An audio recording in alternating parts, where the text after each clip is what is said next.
लोग कहते हैं जी कैंडिडेट रूपोश हो गए, वो खान साहब कहते हैं मेरे पास कैंडिडेटों की लाइनें लगी हुई हैं। खान साहब ने ये कहा कि इनके पास अब एक ही हरबा रह गया है मुझे खत्म करने का। मुझे ना तो ये दबा सके हैं, ना मुझे ये ब्लैकमेल कर सके हैं, ना हरासा कर सके हैं।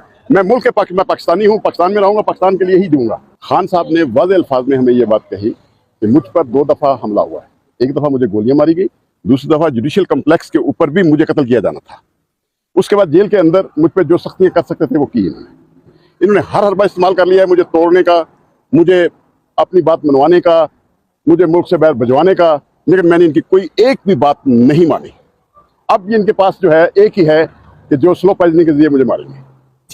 बात ये थी। आप अभी भी डटे हुए हैं अपनी बात? नहीं, वो ये बात उन्होंने कही है, ये मुझे जरूर कत्ल करने का मंसूबा रखते हैं और मुझे किसी ना किसी बहाने अब एक ही हरबा रह गया है मुझे तोड़ने का कि मुझे जो करना है तो फिर स्लो पॉइजनिंग करेंगे, जिस तरह डीजी रिजवान मकसूद चपड़ासी के साथ हुआ और बहुत सारे। क्योंकि ये एक ऐसा